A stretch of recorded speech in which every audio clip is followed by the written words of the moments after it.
This is going to be fun. I made a mistake. And I started a live without a microphone plugged in. And so what happened was there was no sound. And I knew there was no sound because the sound thing wasn't doing anything. Hello? Is it actually working now? Are you behaving?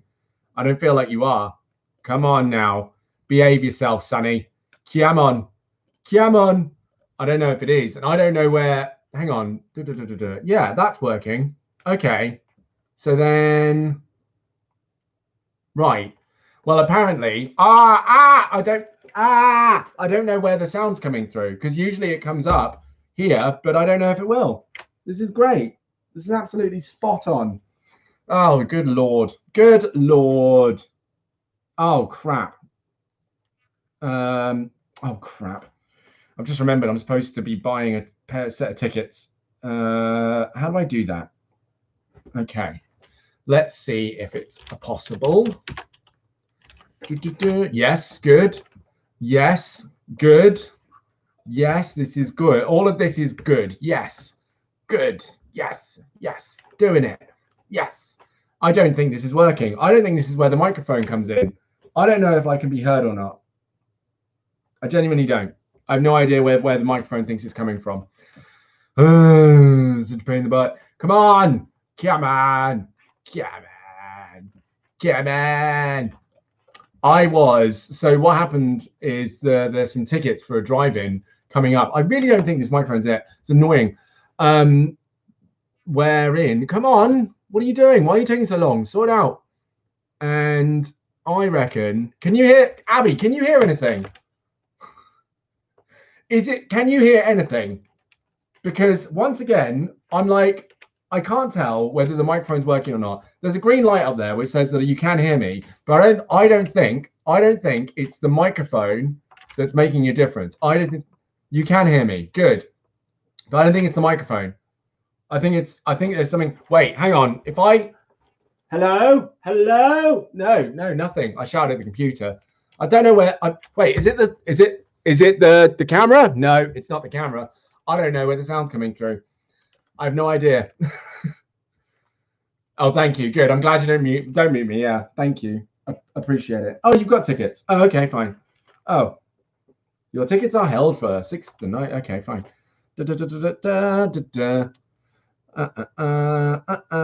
Oh, good, because I couldn't load up the web page. How is Abby today? How's Abby doing? How are you? Everything well? All good? Hang on.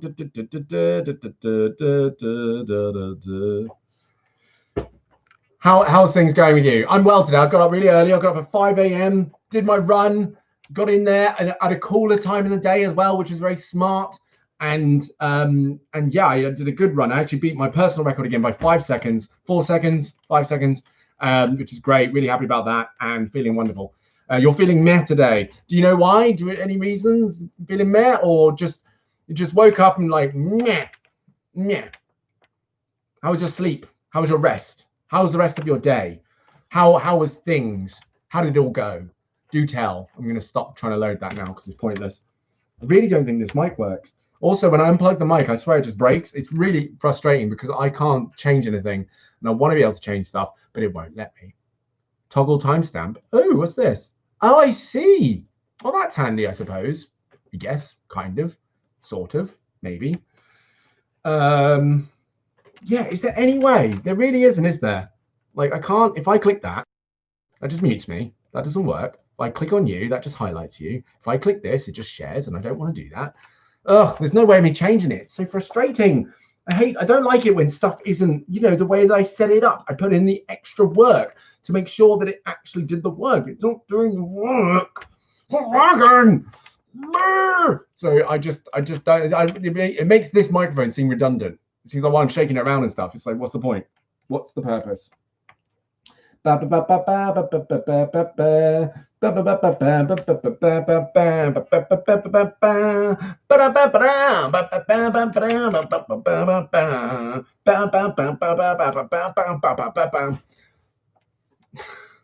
why are you mad? Come on, spit it out. Share. What's going on? Hey, what's happening? What's going on? What's doing? I had a really good chat with my partner yesterday, and I'll start there. And I'm going to segue into perhaps, you know, what you're going through there, but not directly, because I don't know the details. But maybe I don't need to know the details. Maybe it's not for me to know. You know, maybe you just doing your thing, you jamming, and I don't need to know, and that's fine. That's absolutely fine. You know, it's cool. You have your thing, and it's your thing. And like, know what, Dan, it's cool. I got my thing, and it's just my thing, and I'm just trying to work my thing. That's all it is. You don't need to get involved. I don't need to get involved. You're absolutely right. Even though you said nothing. So I'm just having a conversation with myself.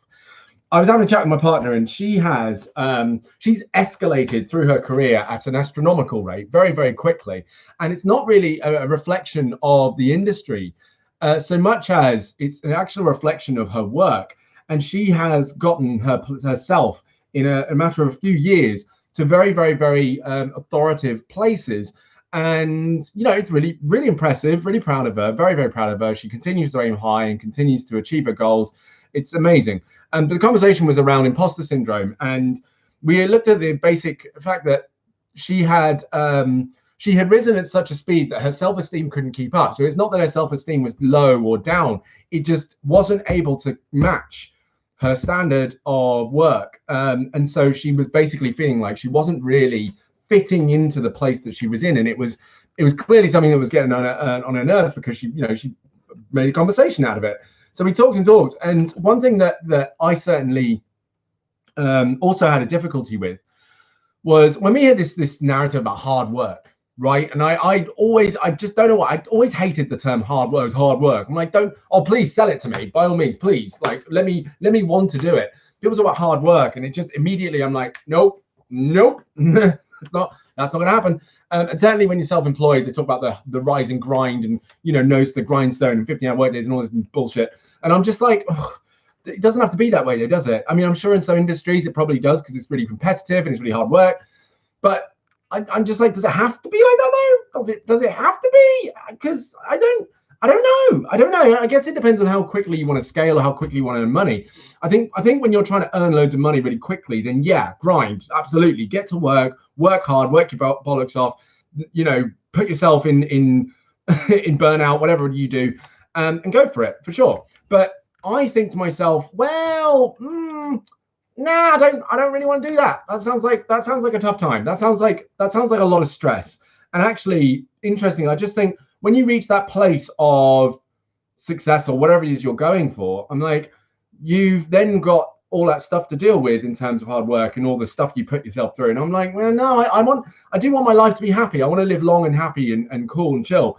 So I don't want to put myself in a position where I'm literally doing myself any kind of mental harm, as I would put it, which is the way I see it, to be honest with you. It's ridiculous, like having to really push yourself that hard, unless, and this is where the conversation between me and my partner came in, unless that's literally what you can do without question. If you have the fortitude, or it's just naturally in you to do that, then fair play, like, because it's not really much off your back. And I think that's something that a lot of people can drifting through space and time. It sounds like a dream, to be honest, Abby. It sounds great.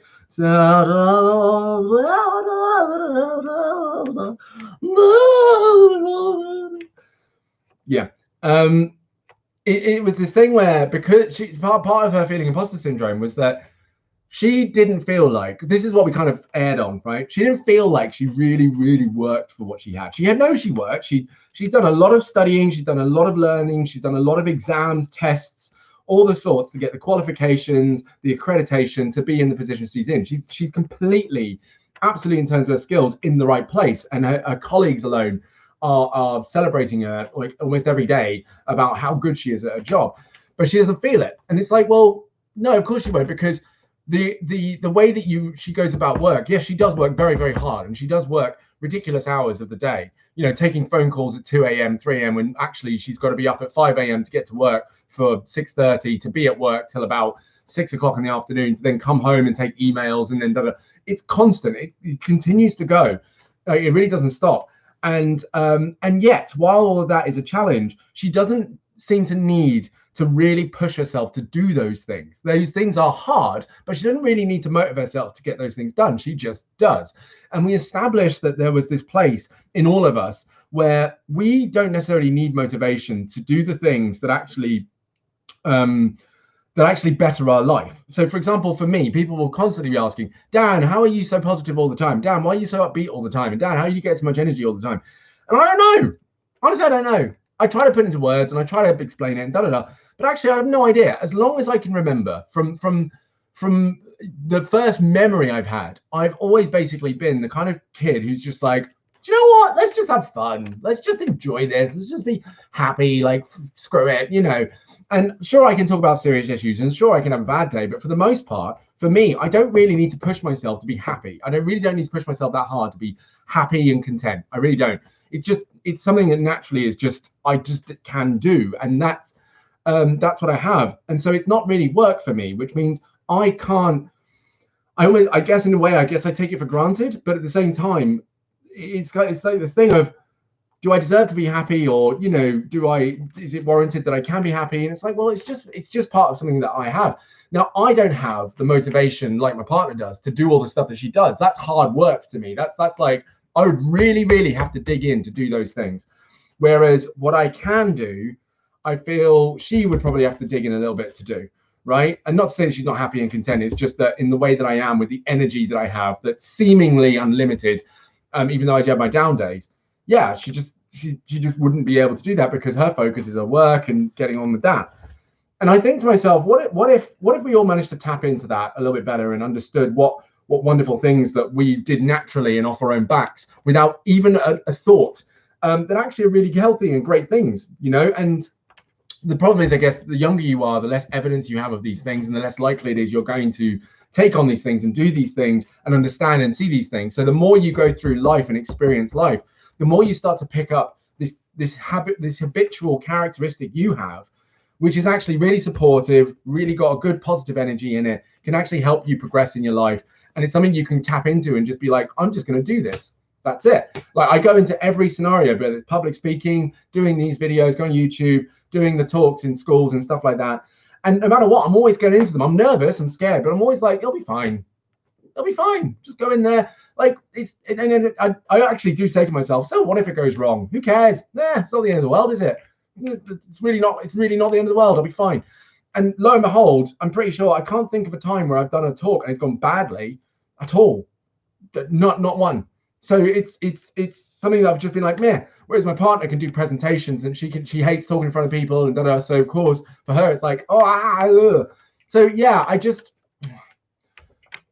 think one of the challenges as well when you're younger is that sensation of, I don't know yet what my thing is. And even though you'll have a background of having done these things naturally and habitually, just doing them, be it art, be it being creative, thinking outside the box, and it might not be art, right? I mean, it might just be thinking outside the box, doing things differently, and wanting constantly to be unique and wanting to try things new and innovate and stuff. And that could be something that naturally just comes to you, right? And the more you think about it, the more you're like, holy crap, like, I just do that. That's something I just do. Which could tie into another thing. But again, you'd have to really look at it and go, what is it that I do? What is it that I actually do that doesn't require any motivation whatsoever? I just naturally am able to do it.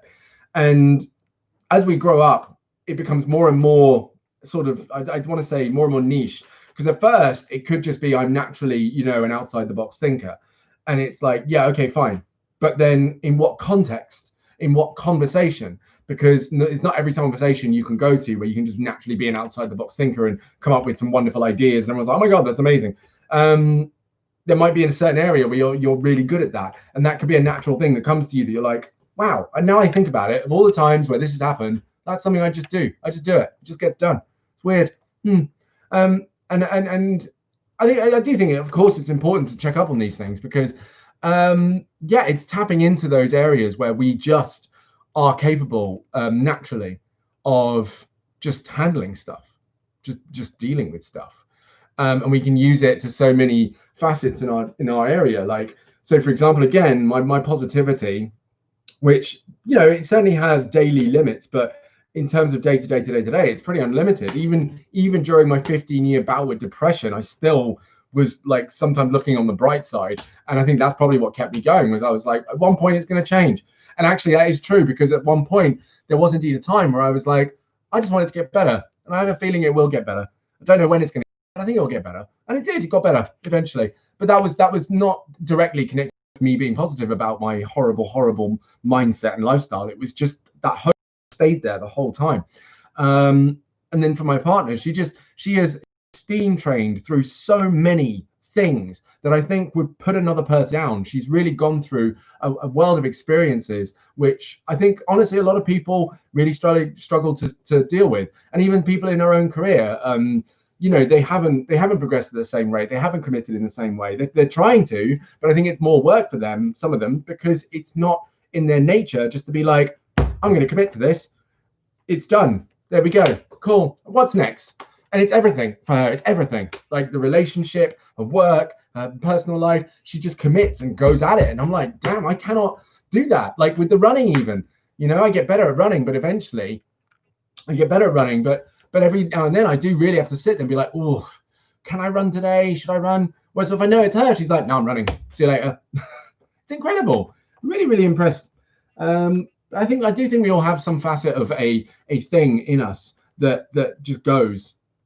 And it goes without question. There's no questioning it. There's no investigating on it. And I think we'll know that's what it is, because I want to believe that it's when we cannot in ourselves explain how we do it. That's when we know, because that means that we literally just have it. We didn't train for it. We didn't learn for it. We didn't read books for it. We literally just do it. And so when someone goes, how do you do that?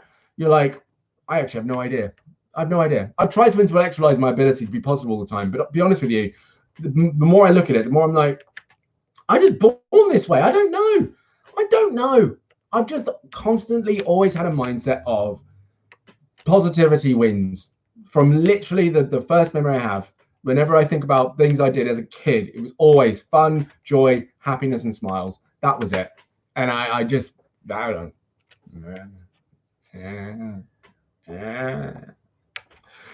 Abby, is this microphone working? Does it make a difference whether my microphone is over here or over here? Does it make a difference? I just feel like it doesn't, because I'm looking at the microphone like volume thing, and it doesn't go up at all, no matter how loud or into the microphone I get. It makes no difference. And it's really, I tell thee. Oh, it's frustrating, I really is. Also, I realized I missed a couple of books. I might do a little reading today. I think I will, actually, because do you know what? No, we're not. Shut up. Where are we? No. Oh my God. So in this book, in the book From Good to Amazing, this is how short this book is. We're already more than halfway through. We're really flying through this. It's a very quick read, very straightforward read. So I might go with this. And I might, yeah, that's a good chapter. Where can I get up to? Let's see. Oh no, I won't be able to get up to there. That would be good. Let's see. Is anyone there? Abby, are you still there? Are you still there? Is anyone still there?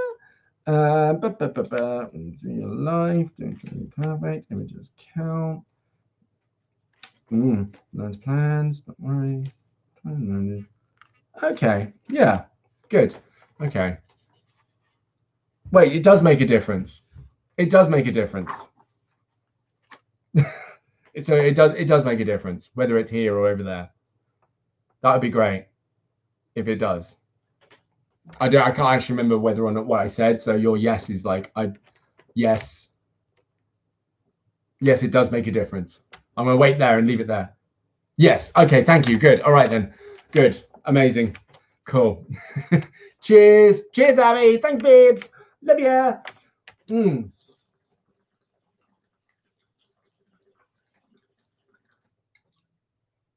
That was a big guzzle. I'm really, yeah. After yesterday, only because after yesterday's run, honestly, it was so hard, and it was actually quite scary because I thought I was going to pass out genuinely a couple of times going up a hill, and it was so hot, and I was just so sweat. It was gross. I was so sweaty. Look how not sweaty I am today, Abby. Ta-da!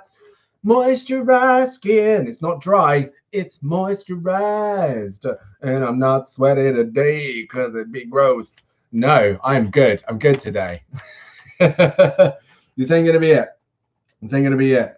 So you're floating through the ether. Tell me, what in the ether do you see?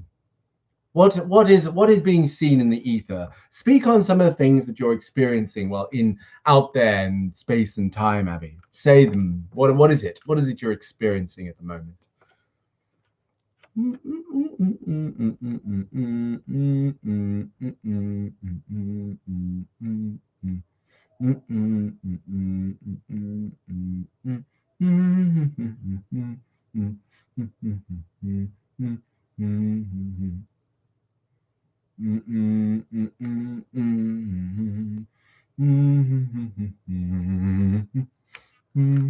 E. You're saying E. Okay. Say more. Say more.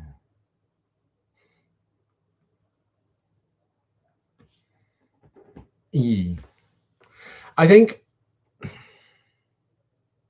you know, I when I get into those places where I'm just kind of like in the middle of things, sometimes I get a little anxious because I'm like, oh, I should be doing something, having a Scooby. Sometimes I get a little anxious because I'm like, oh, I should do something. I'm gonna do something. And it happened yesterday because none of the things that I could have done really inspired me. I've started writing a book for fun, which, you know, maybe come into something at some point, but it was because that was out of pure boredom. I was like, oh my God, really got nothing to do. And then I started writing. I just started writing what was on my mind. And I quite enjoyed it. I got about 1,000 words out, I think. No, less than 1,000 words, but you know, I got some words out. And I keep thinking about that. And you know what, it's weird because I'm actually going through that very experience of when you start something big, and I'm really going to teach myself this. I'm going to start something big, and I've started it, but bear in mind, I don't write a lot. I don't write very much at all. And so I wrote the first bit out, and I knew the thing is, I knew it was going to be trash because actually I've read this on like writing blogs and people who write a lot and stuff like that. Someone even said, like, when they started blogging, they wrote about 50 posts, and every single one of them they look back on and say it was rubbish, it was bad. And obviously they weren't beating themselves up. It's that part where you're like, it is rubbish, but that's because you haven't done it before and it's brand new. So you just keep going. And I have started, and yeah, the opening, I'm just like, yeah, but I recognize I've just got to keep going, just keep writing, because I can always come back to it and edit it. It's not, you know, it's not the be all and end all. But the inspiration to come back is just like, you know. So yeah, I'm gonna get on with that. But anyway, I do understand that kind of sensation of, and I think maybe it's obviously a part due to the quarantine and stuff, but also sometimes I think that does happen when you've exhausted all possible options for entertainment and you're left with just like, nothing inspires me at the moment, and I'm just waiting for inspiration. But that's exactly it, and that's what I've started to do. Yeah, exactly. Get the first draft down. No, that's it. Thanks, Abby. Nice. That's what I've started to do. And I've had a couple of waves of just like, ugh, you know, like just drifting, like you say, you just feel like, you know, nothing of value is really gonna do you any good right now. Hey, Twigsy, what's up? And so you just drift and you're just bored out of your mind, and they call it boredom. But what I start to do is I start to go, right, something is about to go down. I'm going to get inspired to do something soon. I just have to wait and it will come to me. I'll just wait. And it becomes a waiting game. It's like a game of chicken. You are early, Twigsy. This is early for you. You've done well. 23 minutes. Are you all right? You're very early, because usually it's another 25 minutes before you arrive. Sometimes you've arrived, sometimes you haven't arrived at all, mind. But you usually come in at like 45-minute timer. That's where you come in, and that's when you join. Sometimes you're here at like, I swear there was one time you were here after like an hour. We're like, wow. Yeah. See, even Abby says 12:43. Boom, you're there. But you're here today early. We appreciate that, Twigsy. Well done. We appreciate that. That's good stuff. Yeah, so Abby, I think when you're in that place, floating through space and time, I think actually the best thing to do, I'm starting to sound like your parents. Excuse me, how dare you? How am I starting to sound like your parents? What, do they congratulate you for being early? Or is it just the kind of tone I'm taking with it? Because that's fair. That's probably fair. I'm practicing all my parenting tones because obviously, as you know, I want to be a parent. So I really want to make sure I'm doing it right. Are you early? Are you okay? Well, yeah, I mean that. Do you know what? That is actually I think that's handed down, that phrase.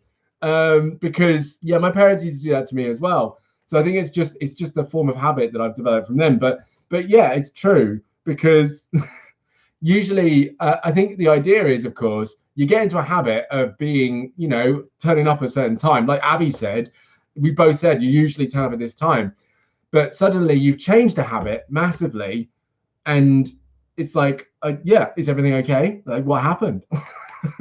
because you're not yourself, and that's the idea. This isn't like you, Twigsy. This isn't like you. Is everything all right? So I am practicing being a parent, definitely, and I'm glad you said that now, because I'm like, I'm doing good. I'm being a good parent because I'm saying things that parents would say. All right, way to be part of the whole thing, man. Way to be spontaneous. Okay, so as long as we acknowledge that technically Twigsy can turn up at any given time during a live, then fine. Then it's perfectly normal. Perfectly normal. And weird thing is, we don't do it with Ethan. Like, Ethan has been, and that's the thing. Ethan does turn up at very random points. Sometimes he's here first thing. Sometimes he's here at like 1/2 past. Sometimes he's here at 1/4 past. Sometimes he's here at 1/4 to. He can turn up at any point, but we don't do that with him. We're just like, hey, Ethan, what's up? He's just here. But you, Twigsy, you built up a pattern. You were patterned into showing up at a certain time, and then suddenly, bam, you switched it up, and we were like, whoa, stop it, you're wrinkling my brain, and we didn't know what was going on. So yeah, definitely not the cool dad. What would the cool dad say then? What would cool dad say? Huh? Oh, you're early. Would you like a Mars bar? I don't. What would the cool dad say? Welcome to the room. Great for you to be here. We just wouldn't acknowledge the time that you showed up. Is that what it would be? Oh, I see. The nagging dad who always nags at you. Do you know what? That's probably true. I probably will end up being that. Do you know that? I will end up being that. I'll be the dad who's constantly wanting you to just look after yourself, like a parent, basically. Like a parent who's basically nagging you, going, hey, could you please do this more? And hey, do that more. It's good for you. And hey, do that more. Because otherwise what happens is, if it's annoying now, but actually what I've learned is that while my parents did that to me, looking back at it and then hearing stories of what other parents did to them, I'm like, I'd rather be a nag. I'd rather be a nag than not be a nag. I don't want to be a parent who literally lets their child do whatever the hell they want, never nags them, never leaves them alone. Also, you're going to hate this, but actually in a child psychologist book, it actually recommends the nagging. It does recommend. It says you can't just say things once to a teenager or a child. You cannot, because they won't remember it. They will not remember it. And you can't trust that they'll remember everything you say. No, I will nag. Absolutely, I'll nag. So they won't remember what you say. And this is actually why it's important that I repeat a lot of things I say, because it needs to be drummed in. So I will nag. I'm going to be a proud nagger. I'm going to be a big old nagging dad. Yeah. And again, people will think it's a pain in the ass and they'll think it's a problem, but actually there's a reason behind it. And we can't expect you to know the reason. We can't. You won't know the reason, because it's just going to be annoying until eventually one day you go, oh, I get it. And then it'll all click together just fine. So I will absolutely going to be a nagging dad for sure. I'm also going to spoil the crap out of my children. I don't care. And then if they act spoiled, I'll make sure I'll put them back in their place. It's going to be a fun time. I'm going to be a proud nag. I absolutely will be. I absolutely will be a proud nag. Definitely. I'm going to nag with pride. There you go. See, absolutely. It's a good thing. It is actually a good thing. And it's annoying. What am I thinking of? It's basically repetition. Like, it can get annoying and frustrating and so on and so forth. It's like learning something. When you have to learn, you have to do something again and again and again, and practice, fail and get it wrong until eventually you get it right. And it does get frustrating. It does get annoying. But that's the point, is that eventually your brain, suddenly everything clicks together and your brain starts doing the thing. And you're like, how the hell did that happen? But it would never do it if you didn't technically nag, practice, whatever you want to call it. But of course, you're not going to tell yourself day in, day out, like, nag yourself, like, I better go to bed early, better sleep well. You're not going to do that. You won't, because you're going to have loads of other things that actually are seemingly more important than that going on with you. So someone needs to step in and go, and go, make sure you sleep well, make sure you sleep well, make sure you sleep well, make sure you sleep well. Right? If I keep repeating that, that's extreme nagging. So hang on, extreme nagging. That's just helicopter parenting. We're about to get into a conversation. I feel it. But go on. Extreme nagging. Surely extreme nagging, to me, extreme nagging is more like, I mean, it goes beyond verbal. It's more like leaving notes on the bedroom door and, you know, sending text messages at every hour of the day, as well as saying it. Whereas there's just nagging, which is just basically repeating it. It's it feels extreme. But do you know what? This is the funny thing. Yeah, thank you. Yeah. The funny thing is that actually, I know that things need to be repeated. Yeah, exactly. Extreme nagging. It's like constant. It's persistent. But I know that again, like when I was a teenager, I did get nagged. I got nagged by teachers, adults. I got nagged by parents. You know, of course, I did get nagged, and it did get annoying. And the funny thing is, of course, I would do some of those things anyway. I would make mistakes. I do stupid shit. I still would. So you could say, oh, the nagging didn't do anything. But actually, it's after making mistakes, and then suddenly, bang, the nagging kicks in, and you're like, oh, that's why. Now I've learned my own mistake. Now I understand it. Whereas if there was no nagging, you could make a mistake and there's no reinforcement of the mistake you've made. And there's no reinforcement of, oh, I understand why people have been saying that. It's just like, oh man, I messed up. And then we get into that head, you know, into that headspace of, oh God, I messed up. I'm such a failure. Da, da, da. When actually, if someone else has told you time and time again, what's good and what's bad in, you know, kind of maybe mental health cases and stuff like that, and you find that you fall into the trap, you've already got a backup of someone annoying the crap out of you, literally going, oh, yeah, I get it now. Now I understand why they've been saying that. Yeah.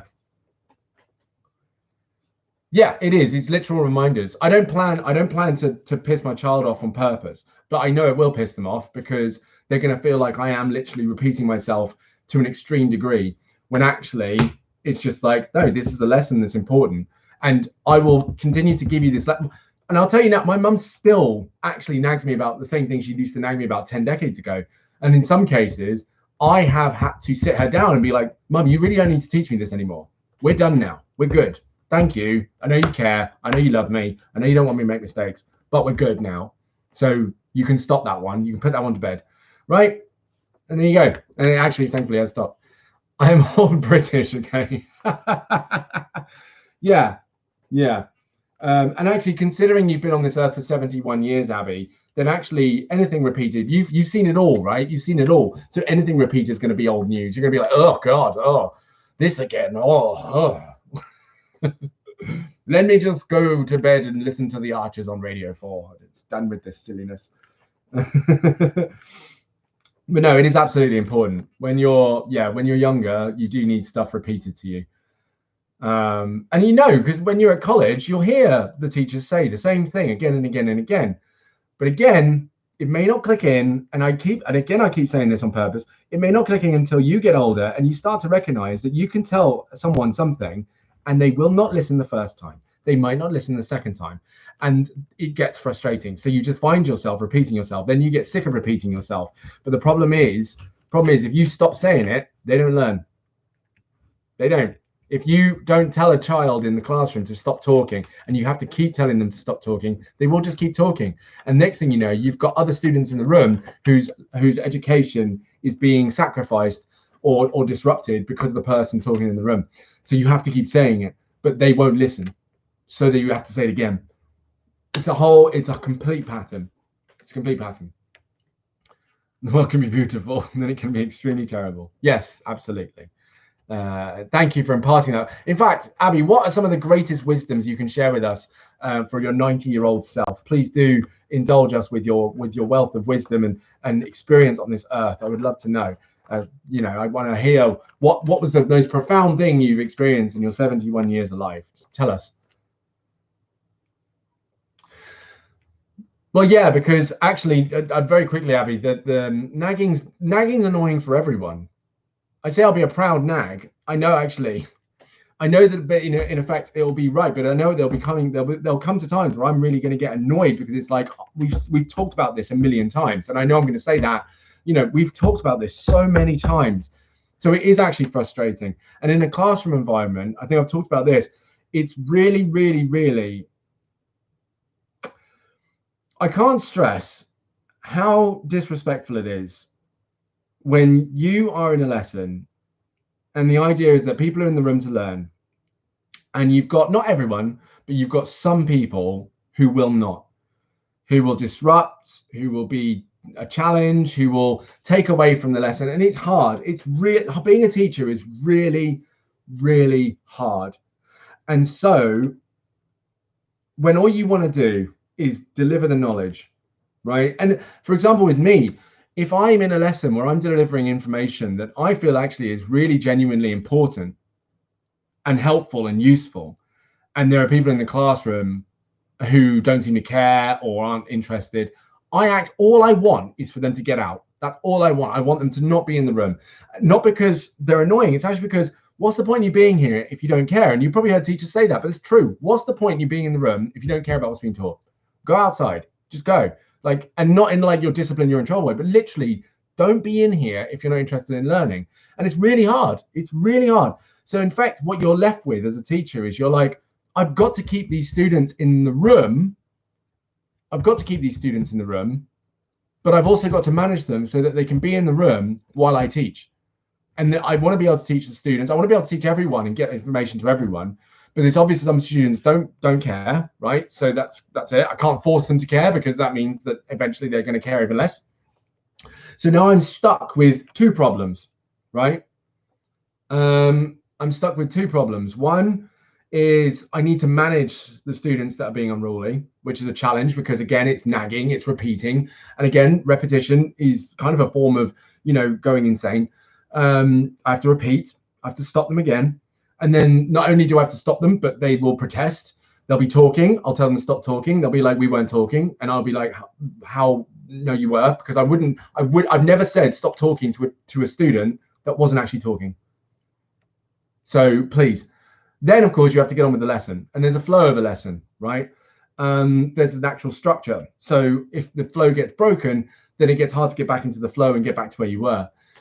So actually, yeah, some teachers will absolutely get angry and violent and scream. And not saying it's right, I don't justify it, I think it's a terrible thing. But it speaks to, honestly, it speaks to the frustration and challenge, which people don't get. People do not get. I think being a teacher and working for the general public are two of the most ridiculously stressful jobs outside of emergency services, obviously, outside of being a policeman, fireman, and so on and so on. They're really, really, really stressful, really stressful. And again, what people don't know, and I wish I'd known this, actually, I don't know what it would have done for me in school, but actually those teachers, they don't stop working. They go home and they have to do extra work at home. It doesn't stop. So imagine like you guys finish college and you're like, yay, fantastic, let's go hang out with our friends and da-da-da. Nah, the teachers continue working, and they're still working. Some of them are working Sundays. I get emails from my colleagues at like 4 p.m. on a Sunday. I'm like, what are you doing? But yeah, they have to keep going. And so it just continues on and on and on and on and on. And bear in mind, teachers don't get paid a lot for what they do. So yeah, it is incredibly stressful, which is why actually I kind of wish there was more understanding of that. There's a lot of understanding about young people and teenagers, a lot of training there. But what there isn't is the other way around, where actually young people could get an understanding of what it means to be a teacher and how hard and stressful and underpaid it is, so that they could also just practice a little bit more respect. Because that could also be a thing that could stop teachers from becoming angry, aggressive people, which obviously, you know, they have the accountability to go, if I get there, I really should leave the room. I mean, when I was in school, some of my, I wouldn't call them my friends. I can't remember if they were my friends, but I know that they deliberately made a teacher cry and then celebrated it. They made a teacher cry, right? And in my school, some of the teachers were abused as well by students, and it's just not fair, right? It's not fair. And that's not to say that it's the student's fault. There's a mutual understanding of the fact that students will feel like they're being oppressed and feel like they're being hard done by and all this jazz. And teachers will actually sometimes feel the same. And so it turns into a back and forth. So many comments. Right, hang on. The next thing you know, you find teachers screaming and kicking things. Yeah. Then you've got me, who has basically every symptom of ADHD and has trouble getting things through my thick head. Don't talk about yourself like that, Twigsy. Let's not have that. Age, which is not the right option because violence spreads more hatred, and that's why the world will never be peaceful. Violence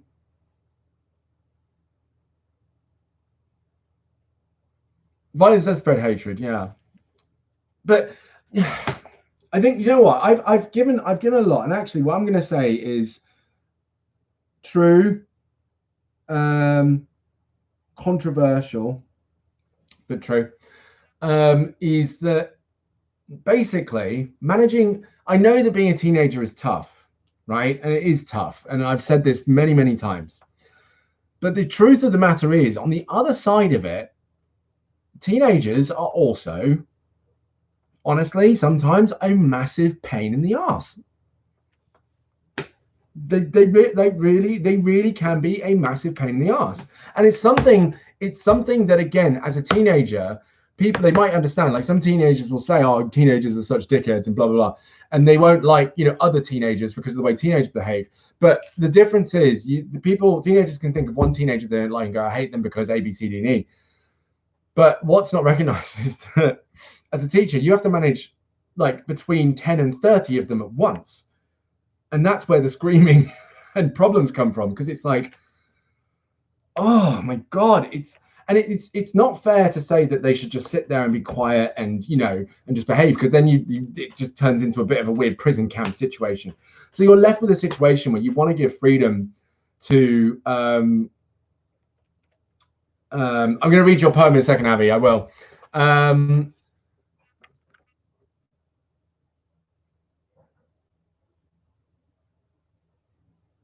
Oh, hang on. I think I got the door knocked. 1 second.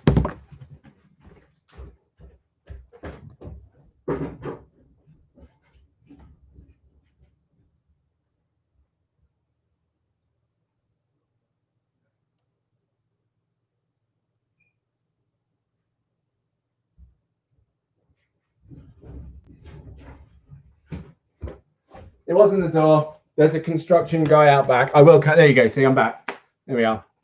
Oh God, what was I going to say?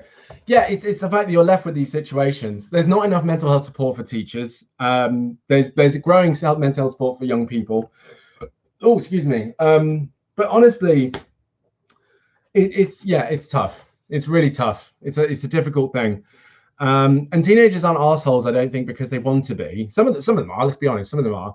But actually, teenagers are difficult because you're trying to work with someone who is trying to work with themselves, and there becomes this thing where a teenager can try and work themselves out, try and spend time figuring themselves out, and that in itself is a challenge, and it's really, really, really difficult, really, really hard challenge. And so you need to have the patience and the time and the care and the empathy and the space, the safe space, to be able to help teenagers walk through that.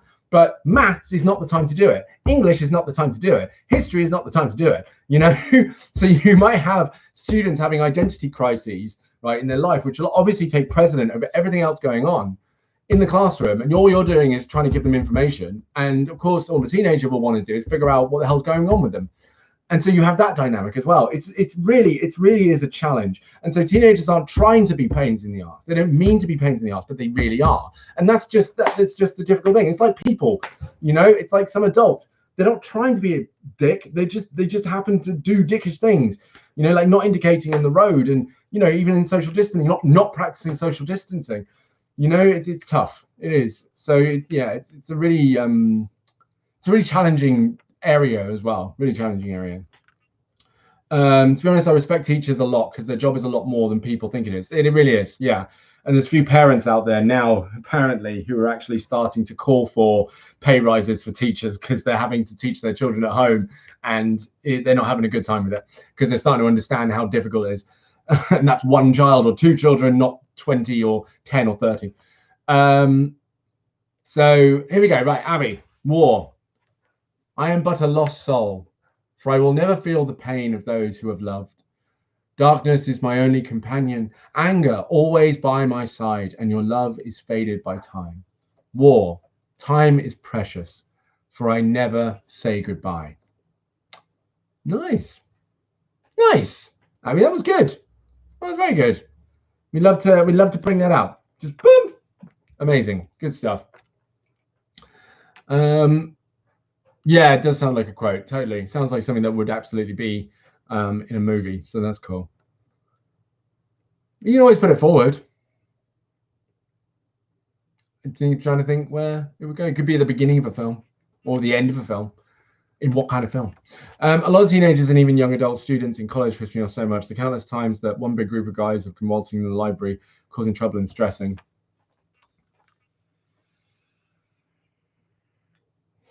Oh, hang on.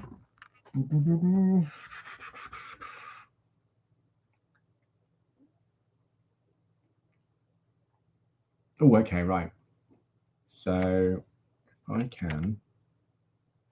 Yes. Oh, God. Oh, Lordy Lord. Stressing out Kitty. He's like, how can you not care that much? I don't understand how a whole group of people can be that apathetic. Yeah, for sure. I've heard about this. But again, see, there's an interesting situation. Now, I'm gonna tread carefully on this one because actually, this is a real scenario. And one thing I'm very aware of is that actually talking about real scenarios on the internet, not a good idea, particularly in this context. But so I run training sessions with teachers on social awareness, social accountability, and stuff like that. And what can happen is there can often be a misread of how students are to be communicated with.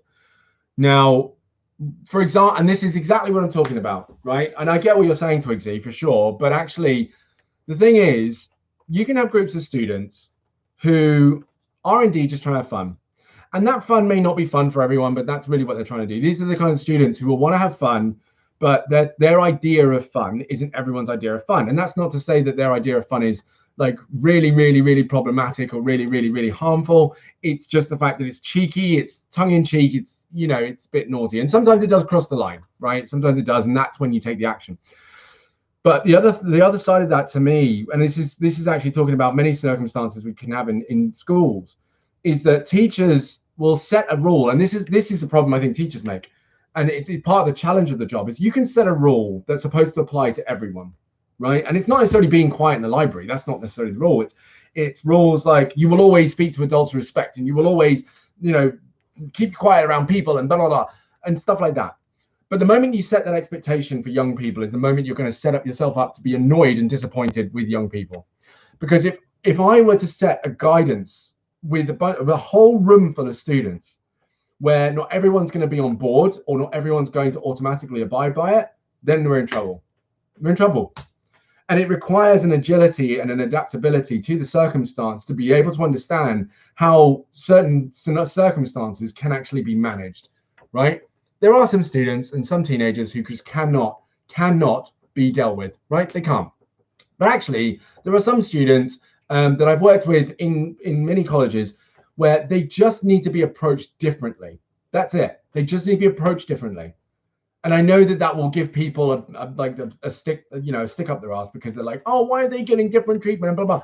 It's actually because, again, funnily enough, not everyone's the same. Students complain that, everyone treats them the same and they all get taught the same, they get talked to the same, blah, blah. But the moment you start treating them differently, there's complaints. And you're like, what the hell do you want? But that's important. You can have different people who respond to different things. Different students will joke about different stuff. So you have to be able to meet them where they're at. And honestly, this is why I think I've landed in the job I've landed so comfortably and so well, is because I'm aware of that. I do not have as many problems with the students as some of the teachers do. And I'm aware that that's because there is an agility that I can apply to the classroom where some people can joke about stuff, some people can't. I can handle some jokes that are crossing the line in a way that doesn't need to be full-blown discipline, and areas where, you just have a little laugh. But again, actually, I've also got to be careful because because obviously my role isn't strictly teaching, so I can't sit here and be like, oh, I could do a job in them, because no, I'm not strictly teaching and I'm not a teacher. So my dynamics are different, but my strength is in the fact that I'm aware that one group of students is not going to respond in kind to certain disciplinary actions as other students. right? Some students will just need a little talking to, a little conversation, da, da, da. Some students, to be really honest, you need to earn their respect. You do need to earn their respect first before you can go at them. Because if you go at them straight away, they're going to take that as you're not their friend, you're not on their side, and you become a new target for their trolling. You've lost. It's over. It's over. And of course, you can draw the line with some of their jokes. You can draw the line with some of their humor, but you can still do it in a way where you're like not becoming a full-blown enemy.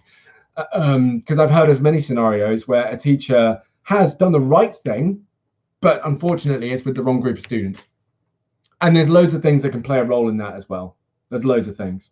Honestly, gender can play a role, race can play a role, religion can play a role, where, and again, this is what I train the teachers on, is understanding that people can make judgments. It's happening right. I don't want to talk about it. I'm not going into it, but it's happening right now in America where, literally, and it's been going on for years. It happens here in the UK as well, where a group of people can do something and they get like a little slap on the wrist and it's kind of like, oh, look at them go. Oh, this is the, but then another group of people do exactly the same thing and they will get shot in the street. So it's a similar thing that takes place in schools where basically, yeah, some students can get away with certain things. Some students cannot. Some students do push the boundaries a little bit more and some students don't. But it's all about understanding where they're coming from, not in terms of nationality and stuff, but just where they're coming from in terms of themselves, what they're looking for, and meeting them in the middle, right? It's really that. It's tough. It is tough. Yeah.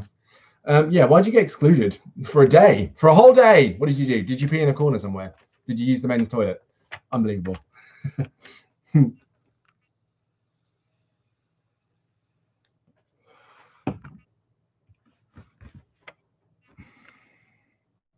Okay.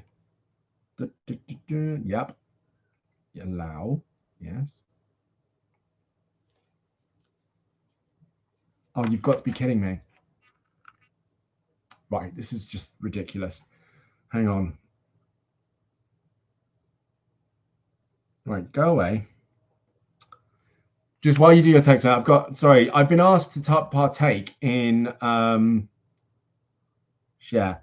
I've been asked to partake in a little pro-pride thing wherein, there we go.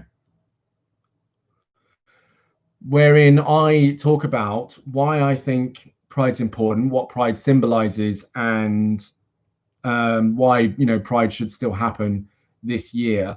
And I am can you just copy it for the love of God? Okay, hang on. So I need to send this off today and make sure that it goes. Go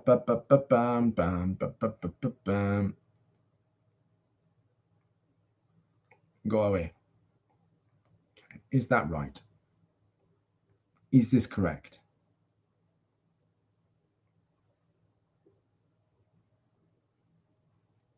Boom.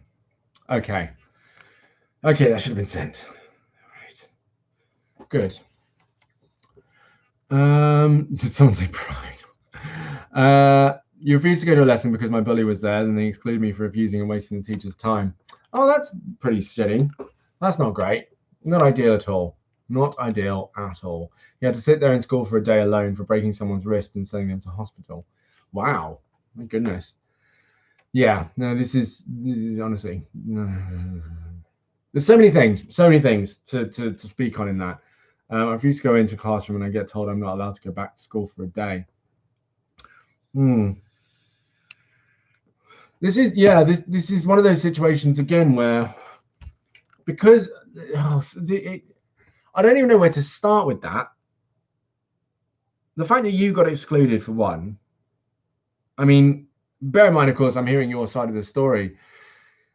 So going from that, yeah, the fact that you got excluded for one, and all I can think is that this is one of those areas where it fails the entire education system massively.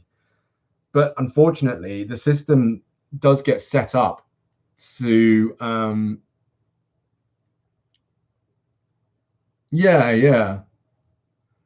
just get set up for these sort of situations where, basically the education system is set up for elitism. It's all about which school gets the best grades. And with some schools, it's a matter of the better grades they get, the higher the reputation of the school. The higher the reputation of the school, the more funding they get. The more funding they get, the more they can do. So that's how it all works. So if there are students who aren't doing well in certain schools, then they're kind of, it's frustrating because it's starting to improve now, starting to improve a little bit, but actually students who aren't doing well or are disrupting classrooms or are not, abiding by the rules are generally more likely to get kicked out, which means they're not given any chances and they're not given the support they need in order to perform. Particularly when it's disrupting the performance of other students who are doing better. Also, to be fair, there's another side of it. That's one side of it. The other side of it, Abby, to be fair, is that actually, I think you being sent home for the day makes more sense because we're talking about a bully, right? We're talking about someone who isn't very nice. And it's kind of what's the easiest scenario? Maybe and again, this is really like speculation here. Is actually what is the better situation? I can think, because I think about moments like this in schools I've been at, where actually what the decision that's been made is the safest and best decision for everyone. And while it might seem unfair to whoever, it's actually the safest and best decision. So you being sent home could have actually been, hey, do you know what, Abby? You don't want to come into the classroom. We get it. That's fine. Maybe it's best you go home for the day and take it easy, because we know that you're not suffering at school. You missing a day isn't going to break the world. It's not going to hurt anything. You're going to be fine, like that.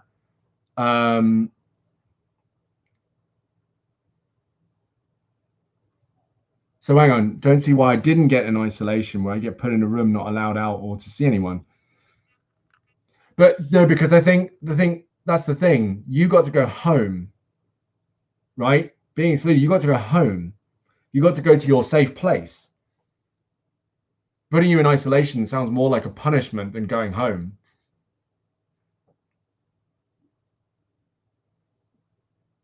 Oh, I see. You asked if you could do work outside the classroom.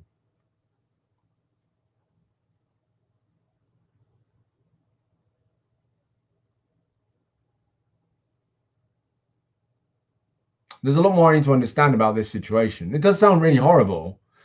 But again, it's funny because from where I sit, there are so many different ways that could have been viewed that weren't communicated to you. And that's why I'm like, I don't want to jump on the top of that, because, yeah, like I know that I've seen decisions being made by teachers and staff, not the college I'm at, but in colleges and schools, where it does seem like, one person might think, well, that seems a bit unfair. Why is this happening? But it's actually like, well, no, hang on. Let's just break it down and make you understand exactly why this is happening. It's nothing to do with you're in trouble or you did anything wrong. It's actually the fact that maybe what's best for you right now is just to go home and chill. Like, just go home and chill. Yeah, and that's what I mean. So that's all you were told. So you've written that off as exclusion, which again might be true, might not be, but that's what you've been told. You haven't been informed as to exactly why all the decisions have been made. So it doesn't sound like there was due care done around that decision. And again, there's so many different reasons to what that can be about, right? That's an odd one. It really is. Unless you're able to have a meeting, because again, this is usually what happens as well. When a person gets excluded, genuinely, there's a meeting. You have a conversation. The parents are invited in. There's a whole session of talks that take place around that. So you can understand what took place. Whereas if they said you just don't come in the next day, that I don't know. Oh, there you go. You had to have a meeting with your mum about it. Okay, right. Okay then. I don't get it then. That just sounds messed up. I don't know what to tell you. That's really messed up. That's really messed up. Don't know what happened to the bully at all. Yeah, I'm not sure. You did have that and had a day off and had the meeting. Yeah, that's weird.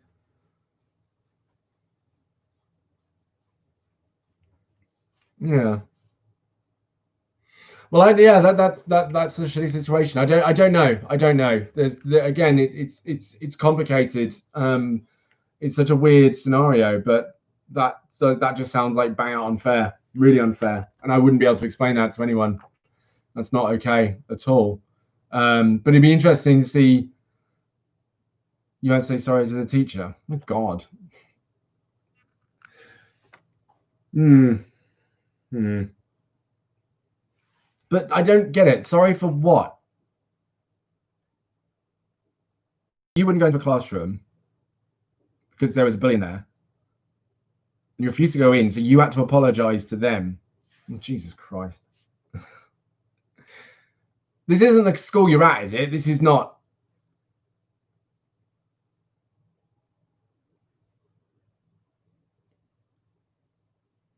Oh, wow. For disrupting lesson time. Good Lord. Good Lord.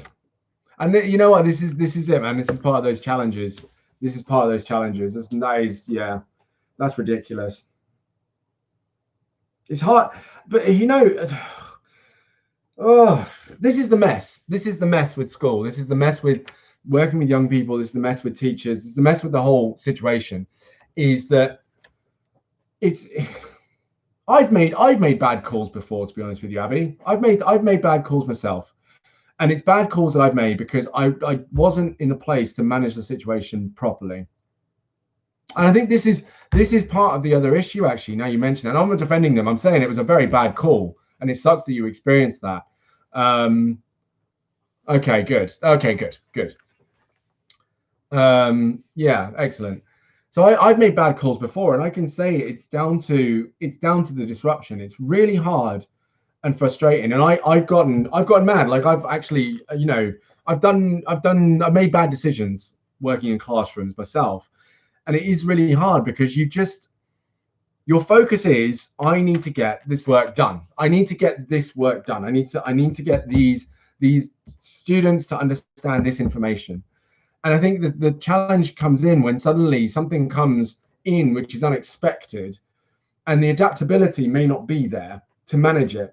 And so what happens is you get into a place where you end up making really bad decisions because your whole focus is, I'm not getting this thing done. And it takes the attention away from what the student's saying, what the student's trying to do. And there is a balancing act, because actually I will say, again, trying to manage, for example, every individual person's issue is hard. And for exactly that, I've had to gone into a school. I had to go into a secondary school as an extra person, right? You'd think they'd be able to handle this internally, you'd think, but no, I've been brought in to a school to give the students a space to talk about bullying and a culture of bullying and a culture of solidarity to stop bullying. Then I also talk to the teachers separately about, again, social awareness and stuff, which only says that these things are not possible to be handled without me, or at least they're struggling to do so. And this is, again, part of an issue in schools where you can have an experience like you've had, Abby, and unfortunately, nothing comes of it, right? There's no lessons to be learned because, as I've said, yeah, the teachers do have a hell of a lot on their plate. They're not therapists. They're not psychologists. They're not there trained fully to be able to handle people's personal traumas and difficulties, which sucks because, students will have a lot of them. But yeah, and I think that's it. It becomes a case of, right, do you know what? The best thing I can do in this situation is make this call. And it's not always the best call. It's not always the best call. It sucks. But I mean, I got messed up at school from loads from school, because the teachers would make decisions which I'm still looking at like, I don't know, man. I get it, but I don't know. And there were situations where I was in, like you, Abby, where actually it was really unfair the way I was treated, really, really unfair. But did anything change from it? No, I was continued to be picked on. Like that was it. And yet, yeah, I was just like, well, how do they get this wrong? How do they mess this up? And I condemned that school for years, until eventually I started working in schools, and I was like, I'm starting to be a little bit more sympathetic, because holy crap, these people aren't trained for this. They're not trained for this.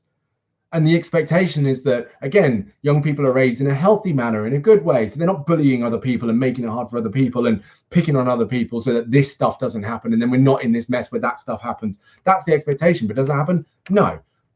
And we have child therapists and child psychologists. But actually, the other problem is, not only can people maybe not afford those things or they don't think it's worth it, but at the same time, young people need to be able to get access and want to do those things, right? So it ends up in this really messy place where unfortunately there are some challenges that we have and experience in our life that actually don't ever get resolved because it is just so messy. It's so incredibly messy. And again, and I'm really sorry that that's what you've experienced. Really sorry that that's what you experienced. It does come down to being a thing where either you go to a therapist and talk that out and sort that out with yourself, or of course you go, well, that's something that's happened, and I have to know that that's happened, but let it go ultimately, because what can I do now to resolve that situation, right? Because that's what I have to do myself. Yeah, it's great to see that you're happier now, for sure. And you said, oh, that's cool. I was so unhappy, so afraid of what others think.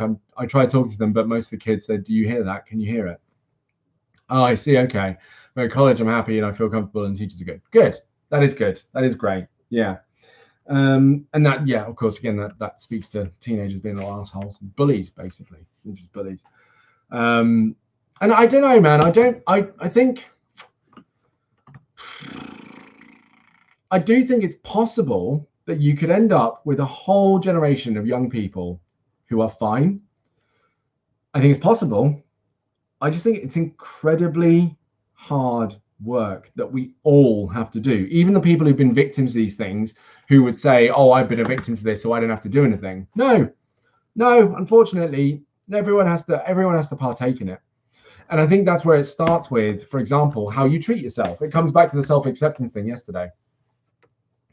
You know, it speaks to this thing of no, I didn't miss it. I read it. I saw it. It speaks to this thing of, oh God, yes, self-acceptance, how we treat ourselves. Because ultimately, again, when we look at how we treat ourselves, that will be a reflection of how we can see the world, how we can see our relationship with other people, and so on and so on. It comes back to that massively. And we have to do the work. We've got to. It really has to start with that. What the respect we give ourselves ultimately reflects the respect we give the world. And if we aren't willing to look at what we've done and heal it and look after it and give ourselves some attention, some compassion, some love, then we're not going to be able to really truly make the changes. And the sad truth of that is, because I think one of the reasons I went back to school and working in schools was actually that I had a terrible time at school. Like you, Abby, I hated school so much. You know, I would cry when I got home. I went to a boys' school, all boys' school. I'd cry when I got home. I did have friends, and actually it was the teachers more than anyone. It wasn't my students, it was the teachers. But also I know that I played a role in that as well, where I was a pain in the ass. But there were still moments where it was like, you did not need to do that. That is completely unnecessary. I've had teachers like literally put their hands on me. Teachers like screaming in my face, like slapping in my face, all sorts, like really, really horrific stuff at school. And what I recognized was I did want to go back to school because I wanted to heal my relationship with school, number one, because I just hated school. I just hated it. I thought it was a horrible place. I hated teachers. I thought the whole thing was messed up, and I was very anti-education because the system to me was a mess and it was horrible. Still is, but not as bad as I made it out to be. So yeah, so I wanted to go back to schools and I wanted to give people the experience that I didn't get. And what was sad was that it turned out that while some things had changed, actually fundamentally a lot of things hadn't.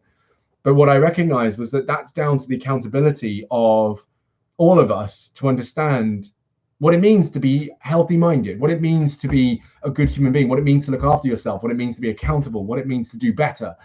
And so I hold myself to that. You know, and I really do, and I work on that constantly. But that change that I make is a change that also needs to be made for everyone, where everyone can go, either some shit's happened to me and it's quite horrible and it holds me back, so I'm going to go to therapy and see how I can make sure I can get myself a full life with knowing that that's there. Or I've been a horrible person, I've done some horrible things, I need to become aware of that and accountable to that, and I need to do better. And it's a whole, I mean, it could be both, it could be neither, it could be, you know, one or the other. But as long as we're doing that in ourselves, that's the important thing, because that then will emanate out into the world and then people around us. And it will happen slowly. It's a slow process. It's generation to generation. It's not, you know, in a lifetime. We're not going to see it in the next 10 years.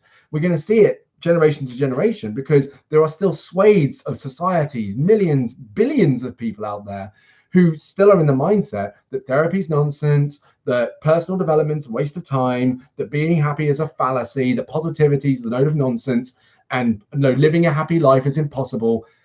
So those people, you know, they'll be the ones who will be slowing any of that progress down. But of course, something needs to happen for them to go, wait a minute, this life sucks. Believing all this stuff really isn't doing anything for me. It sucks. And it could take generations, because some people go to their bed feeling that, going to their death. And it's also I think part of it is also getting rid of certain ideals that we do have, like this concept of, you know, why do good things happen to bad people? Because they do. Because that's I don't want to say that's the way the world works, because I hate that term. I think it's just, that's just stuff happening. The concept of deserving something is a fallacy as well, because yeah, otherwise, I mean, technically, if it would really work that way, it would mean that there were only good people left on this earth. But what is good? What is good? What is the universal moral compass of good? So how can we really say? So there is no such thing as, you know, good things shouldn't happen to good people. Yeah, of course, that'd be an ideal, but that doesn't do anything for us, you know. And so we let go of that, and we can understand that stuff can happen to us, even because again, a lot of people think that we are good. We all intrinsically believe we are good people doing good things. That includes people who are racist, people who are, you know, bigots, people who are sexist, all these things. These people believe they're doing something right, because they think that the problem is this thing. So they think that they're good people doing good things. They do. So in their mind, right, they don't think anything bad should happen to them, because they're good people, and bad things don't happen to good people. So in their mind, that's it. They're good. Whereas to you and me, and hopefully you and me, they're not good people. You know, maybe it's not necessarily that they're bad people. It's more their thoughts are bad and what they've learned is bad, and so they perpetuate bad things. That's a more liberal way of thinking about it, more open-minded way of thinking about it. But nonetheless, good. And do we then say they deserve to have bad things happen to them? I feel that's just bitter, right? And again, just like you said, Abby, 71-year-old, very wise. That just begets more violence and hatred. It doesn't work. It's not gonna do any good. Wishing bad things on people because they're bad, that doesn't beget anything. But yeah, the reality is that bad things happen to good people. We can let go of that, and it's more about the fact that when bad stuff happens to us, we all intrinsically believe we're good. So we will think like this grand injustice has taken place. Like, what did I do to deserve this? It's like, you did nothing. Things happen to people. They happen to people, and it's not about deserving or not. It's got nothing to do with that. It's just that they happen. And you hear it all the time when, like, you know, a good young man was riding his bike with friends. He never did any harm. He was a wonderful guy and always wonderful roses. He was he's the poster child for good human beings, and he gets hit by a car and he's dead. Right? So the idea and the concept, I mean, the concept of karma and stuff is an incentive for us to be good people, because we then, and this isn't great, because then we be good people off anchoring the idea of getting good things. So actually it becomes a selfish act of being good with the expectation of getting good things, when actually just be a good person for yourself. That's it. Be a good human being for yourself, for your own well-being, for the life that you live. That's the return is the life you live, and it will have stuff happen in it. But that sensation you get every day of being a good person, knowing you're doing the right thing and feeling good about the person you are, that's the reward. It's not the fact that you'll get millions or you'll find the perfect partner and da-da-da. No, it's all about how it feels to be good. That's what it is, and good to you. That's the only return, because you can't guarantee that everything's going to work out just because you're a good human being. That's not it. Yeah. Okay. Okay, cool. All right. 5. I love it when I get emails of work that I have to do, and it's like, well, that's not going to happen anytime soon. I had all of yesterday to do that, and you didn't send it to me. So looks like I'm going to get done when you want it to. Oh, well. Yeah, for sure. Yeah, Tweety, about your comment. Yeah, of course you will. Of course you will. Yeah, yeah. And the reason I brushed past it is literally because, honestly, I was like, of the conversations that we've had, I didn't really need to give it any voice because I'm like, what do you think? Of course you will. And that's, I mean, I don't want to smile and say that actually, because it's horrible. And I'm not saying that you deserve it again and you have it coming to you. It's the fact that the reality is that there are, of course, people out there, as we all know, because we talk about them almost every episode. We know there are people out there who are going to vilify this thing, because they do. Every person out there who makes a joke about, oh, I identify as a attack helicopter, like all those twats, and all the people who are like, there's only 2 genders. Those people, them, yeah. And it won't be direct. It may not be direct to you. It'll probably be indirect. You're going to see it on internet forums. You'll see it on threads. You'll see it you might see it from artists and actors and famous people. You'll see it. It's there. It exists. Of course you will. Of course you will. Yeah. So Judy said, will happen, happening, happened. AKA stuff will happen, stuff is happening, and stuff has happened, and it always will. Yeah. Yeah. But the thing is, Abby, so I'm going back to what you said, and this is something I always dig into. This is something I always dig into, and I always repeat it. I'll repeat it to the day I die, constantly. I think this is my message, is that nothing will change if we accept that nothing changes. That's it. Nothing will change if we accept that nothing changes, right? Only the people, who believe in change have created change, and change has happened. Some things haven't changed, yes. But that's because we haven't had the movement yet, or they've been harder to move, right? They've been harder to shift. So some things haven't changed, but the reality is that actually things change when we make them change. And of course, if we can't make them change, then we don't pay no mind to it. However, if we can make it change, then we do. And that's our obligation as human beings, part of progression. Whether or not we're going to have children, we still want to think about the children that other people are going to have, the next generation of people, and, what's going to make it better for them. And thankfully, we did have the internet. Thankfully, someone did make the phone. Someone did make electricity. Someone did invent the wheel. Someone did find fire. Someone did cook some bloody bread. Someone did do these things. But it comes down to actually saying it's not that nothing changes. It's just that we want to change. We actually want to change the way we view how progress takes place, and then understand it so we can partake in it. Right? That's the one.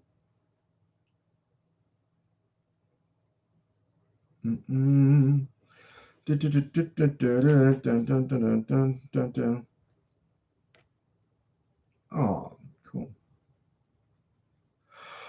Oh, excuse me. So saying that, I had to write something for them about me, but I'm not sure what to say about me. So what you could do, Abby, is literally just write down my name's Abby. For a hobby, I like to do this. I like doing this and that.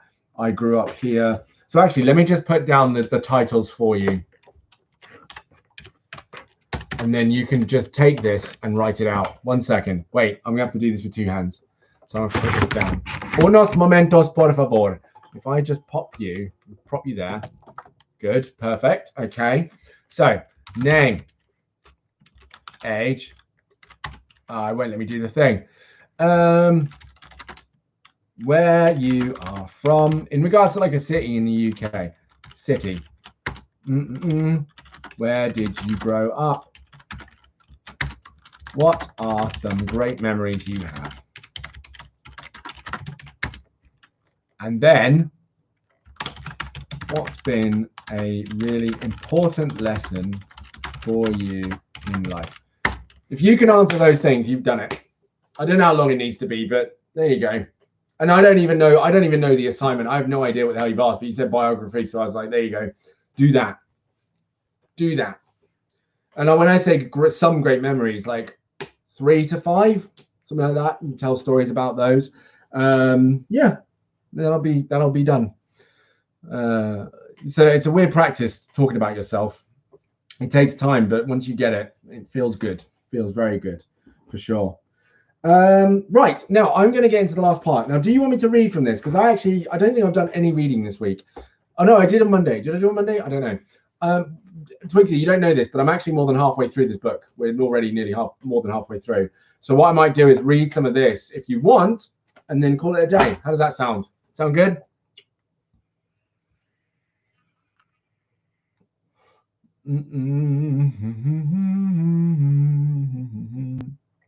By the way, the only reason I have to cut it off is because I have a phone call.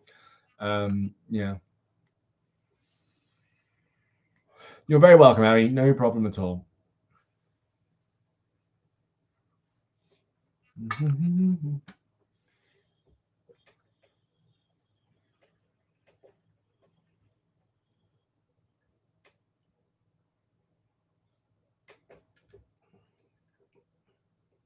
Oh, what happened? What do you mean, oh? What?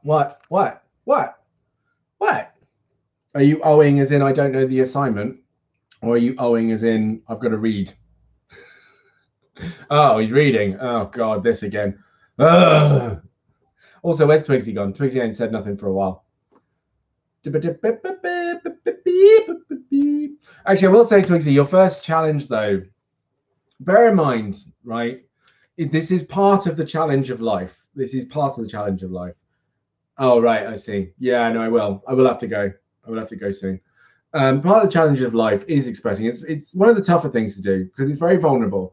But you know that you're going to get shit for that, right? You know you're going to get shit for your identity. But that's the beauty of it. You know. And now it's about building up that resiliency. It's about building up that emotional barrier and practicing the art of knowing that you being you is more important than what anyone else has to say about you. And again, understanding, and this is a process, understanding that the people who don't know you, the people who aren't your people, the people who have no take or stake in what you do or say with yourself, means that the words that come out of their mouth are zip, zero, nada. And you make conscious decisions and then practice again to decide whether or not you're going to allow those words to come into your being. You decide whether or not you're going to let something affect you. And again, like I say, it's a practice.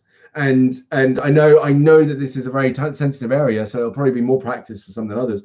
But ultimately, are you really going to worry so much about that when actually what's on the other side of that worry is you living your best life and being as happy as you could be, being, truly free to express yourself. I still get microaggressions and stuff for being mixed race, but I'm like, do you know what? Well, yeah, because you went all quiet and I wondered if you were reflecting on it. Yeah, I still get microaggressions, but the difference is I recognize that actually a person's perspective on me in terms of their bias, whether it's the fact that I'm a man or mixed race and stuff, is only a reflection of their idea of what life is. And what I do is I literally refuse to let their ideas of who I am impact me. You get better at showing people who you are instead of hiding it away and letting them make you who they think you are. So it's more of like a better way of expression. It's a stronger way of expression. You go full blown. Yeah, exactly. Yeah, why would they care? Why would you care? Exactly. And you just go down that road. Why should you? And yeah, some people will do it on purpose. Some people have done it to me on purpose. Like I said yesterday in Lincoln, it was like people were deliberately racially, abusing me. And it was just like, but I rose to that. I rose to that back then. And I really hated it. There's some very upsetting things, but I was still working through some of my stuff, for sure. But no, now I'm like, oh, okay, you're that person. Fine. Now I know who you are. And actually, it was when I grew up thinking to myself, I would rather meet a person and then be outright racist and abusive to me, giving me all the N words and all the slurs. I would rather they did that than be underhanded and snide and insidiously racist. Because what it does is it means as soon as I know what kind of person you are, I can know not to trust you. And I know that we aren't going to have any kind of relationship. I can just cut it off right there. Boom, done. But if you give me any inkling that you're not like an abusive, outright, explicit racist, but you just really aren't that consciously aware of what's coming out of your mouth, and you really aren't consciously aware of what you're saying, then we're going to have a difficulty. I don't like it when I make friends with people and it happened actually last year. I remember I made friends with a guy, he was a really cool guy, it was great. And then literally it was like a few hours into our friendship, we were going to get on, everything's great. And he said something and I was just like, oh, for God's sake. Oh, and he said it with such gusto. He said it without any tact.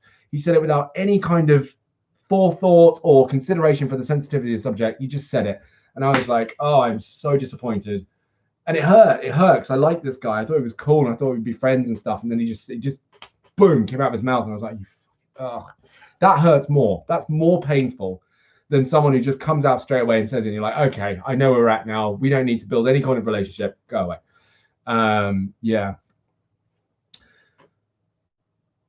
Yeah, it's that. It's when someone shows their true colors a little late on and you're just like, oh, for God's sake. Yeah, it's not easy. Abby, you said it's like you're an adult. Stop being petty and grow up. Mum was upset yesterday because our neighbour stamped on some poppies my mum planted. Damn, that's so petty. But this is getting to this. This still connects and comes back to this whole reason that we need to work on ourselves. Seriously. And again, I think this is it. Like we can't hold other people accountable. I say this, but I can't force people to go through this work. I can't force people to do better. I'm talking about your neighbor here, Abby. Like you can't force them to do better. You can't, and it sucks because there's nothing you can do about it. And it's really, honestly, it's really, really difficult unless they were the sort of person who had the ability to reflect. But then you can't trust that because someone who does something like that, you're like, you don't sound the kind of person who'd be able to have a very sensible conversation about stuff. You don't. If you don't have the forethought to not step on your neighbor's flowers, then I don't think you sound like the kind of person, or I don't trust that you're the sort of person who'd be able to sit down and do that.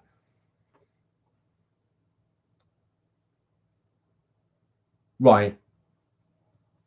So he's getting all pissy about it. Honestly.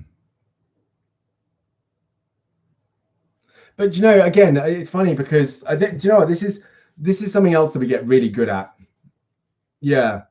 And this is it. This is something else we get really good at. And I say we, like the human race gets really good at this, is being passive aggressive, which is equally as lame. Like a conversation could have been had. It's so low. It's really low. A conversation could have been had. Like obviously you're going to make the extension. You're putting it in for your grandfather, you said, right? Stepfather who's disabled. So putting in for them and making sure they're comfortable. Okay, fine. That's going to suck, but whatever. But do you know what? This actually speaks a lot to what's going on at the moment, is this element of entitlement. And it's the element of selfishness. Like my needs are greater than everyone else's. My desires are greater than anyone else's. You can have your desires, you can have your needs, but also sometimes there is a matter of looking at what another person's needs are and deciding whether or not your needs really supersede those. And the assumption is that they always do, because that otherwise now this person, this neighbor of yours, doesn't have what they think they have a right to and a freedom to have, regardless of the situation outside of them. And so what they're going to do is they're going to be bitter about it and start sabotaging your garden. It's just like, it's the pettiest thing, but we do this to a huge scale. Good Lord. We do this to a huge scale. And what we can learn, actually, and I read this, I heard this, is a really good video I watched earlier, which is titled, what's that? Ew. It's titled How to Write Racism. It was a really good book, a really good video on YouTube. How to Write Racism, which followed a breakdown of a movie called Ip Man. It's a kung fu film, and he just said some really profound things in it, and one of them was, it's along the lines of, no matter, in fact, hang on, I might be able to find it. It was a really, really good point, and I think this is something that is worth paying attention to in terms of your circumstances. Hang on.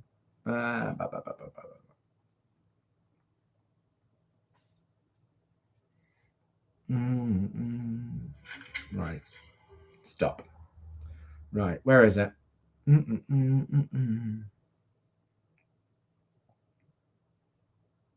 Yeah. Here we go. Even the best of us are not immune to the temptation of hate. And I really like that quote, because what I think we look at, he literally stood on them, fucking hell. What it looks at is this element of, we can observe this person doing this thing, and we can look at this person doing this thing and know that actually we have every capability of becoming that person as well. And it's almost like that's what they want. They want you to feel as angry as they do, when obviously what they're not doing is being respectful enough and going, well, do you not think they're angry enough already? Do you not think that they're pissed off? The fact that they're not responding and they're not doing anything about it doesn't mean they're not angry. They're probably furious, and I'm sure you are. I'm sure your family are furious. But it's just like, come on, please, sort it out, get it together. That's what I mean. He looked like he actually, it's so pathetic. It's really lame. But honestly, at the same time, this, they've got so many things I want to say. So many things I want to say. But you know what? Actually, I can't talk about it much more anyway. So I'm going to read these chapters of the book, and I'm going to finish off. So hang on. Yeah, it's a few pages. So this chapter is called "Don't Be Afraid to Make Mistakes." That would mean a lifetime of being afraid, because no matter how smart and experienced we become, we will always keep making mistakes. As long as we don't make the same mistakes over and over again, we're good. Making mistakes equals being human, so go easy on yourself next time it happens. The list of mistakes I've made in my life is as long as my arm, 2 arms actually, and 1 or 2 legs. Some of them are colossal. They made me who I am today, and if I had to make them all to be who I am today, it was worth it. Don't forget, we learn nowhere near as much from our successes as we do from our mistakes. Successful people make as many mistakes as everyone else. They just deal with them in very different ways, by not making a big deal of them and putting the learning to good use. The only proven method to avoid mistakes is to do nothing. But then doing nothing is the biggest mistake of all, as far as I'm concerned. So there is no escape from it. Be bold, go for what you believe in, and welcome the mistakes you will make on your way as part of the learning curve. Don't dread them, embrace them. Review your life. Every now and then you need to review your life to see where you are and where you would like to be. With the latter, no matter how sure you might be about your goals today, they may be different the day after tomorrow, based on what happens or doesn't happen tomorrow. The best time for reviews is when we're on holiday. It's so much easier to look at our life and get a clearer perspective when we're outside all of it. I personally like to review my life at the end of each year, look back, compare it to the year before, and think about how to make the following year even better. Don't try to be perfect. Why? Because that will lead to a life full of disappointment. There is no such thing as being perfect in anything for anybody. You can spend years trying to please fully your boss or partner, and the chances are you will never do it. What's the alternative then? Try to be as good as you can be. And if you're the best you can be and someone is not happy with it, well, let them not be happy with it. I find that one of the many common characteristics of really happy people is that they don't try to be perfect. I like what Voltaire said. Don't let the perfect be the enemy of the good. Most often, good, or especially very good, is really good enough. Image does count. Okay, so people shouldn't judge us based on our appearance, but guess what? They do, constantly. Maybe unconsciously, but still. Would I say it's the most important thing out there? No, because if you don't know what you're talking about, a tailored suit isn't going to help you. But out of all the things that can sell a short, image is the easiest one to fix. One big thing is grooming, looking neat and tidy every time we go beyond our local store. One of my ex-girlfriends would say that she wouldn't even take the rubbish out without makeup on. Having said that, I don't remember her taking the rubbish out, ever. And I certainly didn't need makeup to do so. Another thing is the clothes we wear, their quality, how they fit, and whether or not their color matches our complexion. As for the latter, I've only recently learned about that from my lovely stylist friend. In the past, I just thought that if I didn't feel good wearing certain colors, it was because I just didn't like those particular colors. Little did I know, different colors, or to be more precise, different shades of colors, match different combinations of our skin, hair, and eye color. For a long time, my friend tried to convince me that there were better colors for me than the black and white I always wore. There was really no difference whether you took a color or a black and white picture of me, as they looked exactly the same. After something called color analysis, where she put various samples of shades of colors next to my face, I went absolutely crazy and expanded my palette to gray and navy. She tried very hard, and to be honest, I could see that certain shades of pink, for example, are good for my complexion. I'm just not ready for it yet. Maybe one day, right? Who am I kidding? 95% of the first impression we make on others is supposedly with the clothes we wear. Why? Because clothes cover 95% of our body. Stop being jealous. I'm not talking about a little jealousy in a relationship here. That's inevitable if you really love someone, for most of us, myself included, anyway. I'm talking about feeling or showing envy of someone or their achievements. It's not constructive, and it takes our focus away from what's really important, our own progress. I personally love to see other people doing well. If they do 10 times better than me, fine. First of all, it's good to see them happy. Second of all, other people's success motivates me to do better myself. I sometimes hear my clients saying that they envy other people and don't like this trait in themselves. Self-awareness is the first step towards eliminating this unproductive feeling. Making a firm decision to stop it is the second and often final one. Learn to plan. Do you know the saying, failing to plan is planning to fail? We should have as many plans as possible. Plan for a day, for a week, month, year, a fitness plan if we work on our fitness, a financial plan if we run a business. I make lots of my clients write a plan for the next day before they leave their office. The more senior they are, the more important it becomes, as forgetting things costs more with great responsibility. Then weekly plans on Sunday. They don't like me very much for this idea, I have to say, and no wonder I don't get Christmas cards from their parents. Daily planning takes 5 to 10 minutes. Weekly plans take up to an hour. The thing is, the benefits well surpass the time committed to it. The number one reason why lots of people quit gyms around February after signing up for it in January as part of their New Year's resolution is because they don't have a plan. It's really hard to stick to something if you don't know what you're doing or where you're heading. Oh God, I heard a clicking noise. You get discouraged and quit. And remember, a decent plan that you follow is way better than a fantastic one you don't. Stop worrying. There are only two kinds of things we can worry about: things we can't control and things we can control. If we can't control something, why should we worry about it? And if we can control it, why would we worry about it if we can still change it? Okay, I won't even try to pretend I don't worry about anything anymore, but I feel like I have it well under control. What I mean by that is worry doesn't stop me from taking action towards what I want. It's just there in the background sometimes. If you worry a lot, it may be because when you were young, people around you were worrying, so you worried a little too. Then you may have progressed to worrying a little bit more, then a little bit more, and before you knew it, you became a habitual worrier, and now it is just a part of who you are. What's the way out of it then? Start by committing to going through one day without worrying. Every time you're about to do it, change your focus, think of something else, and just don't do it. Easier said than done, I know. There is no other way though. We change the habit of doing something by not doing it. And then this not doing it becomes a new habit, something natural. Set reminders. Ooh, easy. My memory is very good, but my memory supported by reminders is excellent. We live in a world full of amazing technology, and I don't know about you, but I like to take full advantage of it. I set reminders on the phone app, and now, even better, Siri, iPhone's personal assistant, is setting them for me. I love Siri, but when I asked her whether she loves me too, she left me hanging with her. Let me get back to you on that. I'm still waiting, by the way. Non-verbal communication is key. Only 7% of our communication is verbal, yet we give so much importance to the words.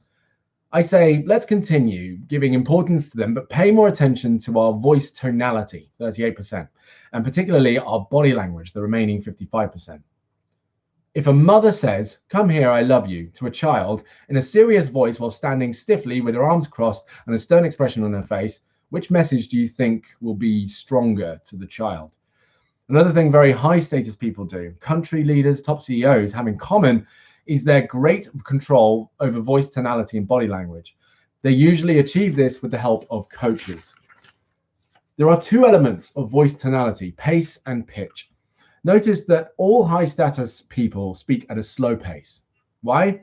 They know they're high status. And if you are high status, you don't need to rush with anything. People will wait for you to finish your sentence or speech, no matter how boring you are. We don't need to become US presidents to speak as slowly as they do, and therefore make more impact in our interactions with those around us. So take your time when you speak. Pause a lot. As for the pitch, try to sound as low as you can for maximum effect. Body language starts with posture. Whether you walk, stand, or sit, keep your head up, your shoulders straight, and your chest up. When you shake someone's hand, don't just touch it, shake it. Nicely done, Abby. A weak handshake won't impress anyone. Use it as your advantage. You can make yourself look more confident than you actually are going for. Oh, hang on. You can make yourself look more confident than you actually are by going for a strong handshake. In a job interview scenario, for instance, especially if you combine it with a strong but friendly eye contact. I don't know about you, but I personally have a problem with trusting people who don't look me in the eye when I talk. I forgive them when we talk on the phone, most of the time anyway. Eye contact is more important in building rapport than anything you can ever say. Last but not least, use your hands when you speak.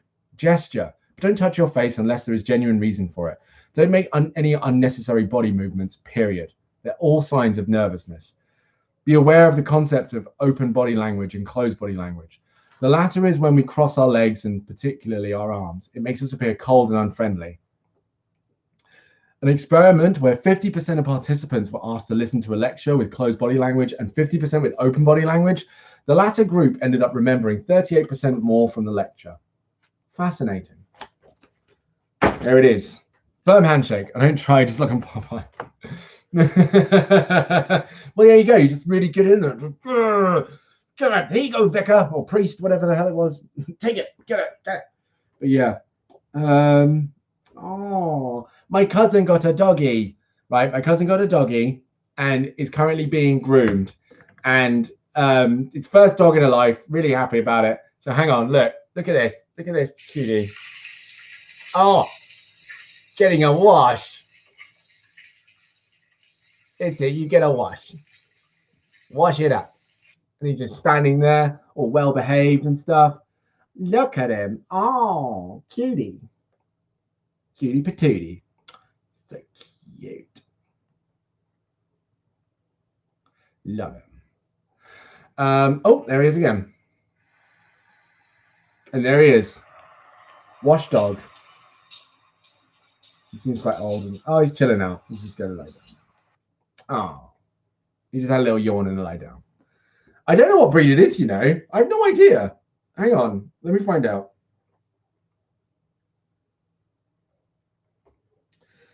Oh my God. Before I forget, very important. There is a chance, and actually, no, do you know what? I'm just going to say, I will not be going live on Monday. I'm not live on Monday because I most likely will be going to college, just so you know. So I won't be here. I will not be around. There'll be no live on Monday, just so you know. There'll be no live. Nothing going on.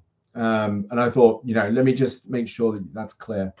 But yeah, there's no live on Monday.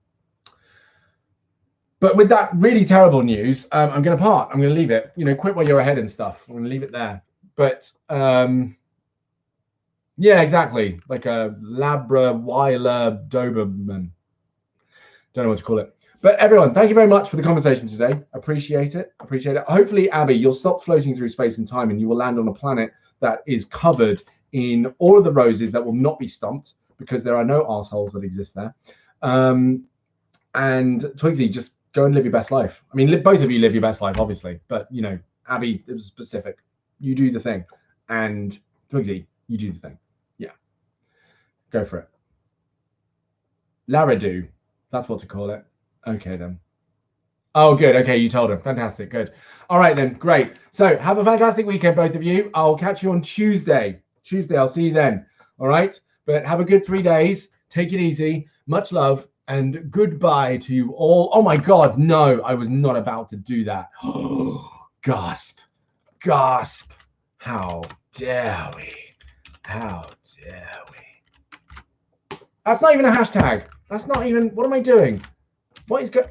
There we go. How did I manage to do that multiple times? Oh, Lord. How did I manage to do that?